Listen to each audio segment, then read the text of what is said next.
aton relasyon. Pamatsyak ko ka kadulagan na mo sakon, pero sa akon, ikaw lang Japon. Ikaw lang Japon ang akon palang gaon. Lain na ang sanguna nga siya do sa ton kaswit, hindi na ikaw ang sanguna nga sa akon. Gakulit mga ngirit nga galalapaw, subong wala na. Pamatsyak ko gamay lang akidar sa kun mabaya ka. Tani di lang matabo nga sa kun ka magpalayo. Diri ka lang sa kun tupada mo na akon pangayo. Kay man di ko kaya nga kung sa akon wala ka, di kaya nun ko bisan sakit di lang ka sa kun mawasi. Bisan ginapakanubo mo ko para sa kun okay lang.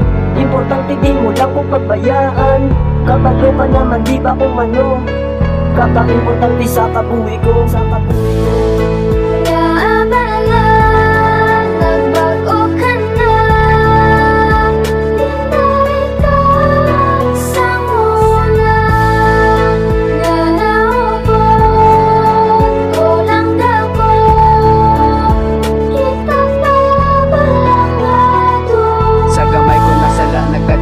Sa inaway tani di lang matabo nga kita ang magbulagay, bisan pa nabulayan ko ginaantos ko tanan. Di na chinita ka Japon sa imo kaartihan, tungod nga palang gata ka kag-importante ka pa sa akon. Sa tagipusoon ko wala iban, ikaw lang Japon ang akon palang gaon. Bisan ginapakanubo mo ginatago ang sakit, bisan pa imo ginagago, pero why na ko mahimo kundi ako nantuson. Kay tungod na hadlo ko na madula ka sa akon. Ano ako nimuon para lang nga magbalik ang sanguna nga ikaw masyado pasimo ka sweet nga agol pinagpait. Way ka na sakon gakulit, subong gaan to sa sakit, sa dugan ko di nagpilit. Basta tandaan mo lang akin palang gatagit ka, ang pamangkot ko lang simo kung ako payabala.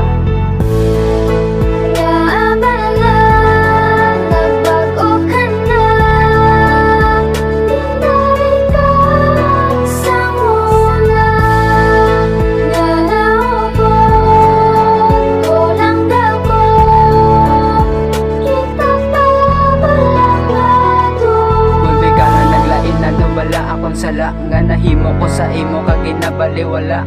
Way ka nagapabatsag bisan text lang kag magchat. Kung ginatawgan ta ka wala mo man ginasabat, siguro nagbago ka na, hindi ka na parehas ang una sa tanan nga kaswitan mo. Muldada nagkaladula, hindi ta nakakilala nga agaan mo ka na. Kung ginapamangkot ka sabat mo lang sa kon wala kasakit man para sa kon ginaantos ko tanan. Samtang ginapaminsa ko ano akon kakulangan. Kung kita pangaduwa kon sa kon di ka nabala, siguro may iban ka na mo na. Way ka na sa kon gana di ko maitsindihan nga agol di ka naglain sa kasakit na batyagan ko simo mismo nagalin. Gusto kong manantani nga mabalan ko kung kita papalan duwa kag ako papalangga mo.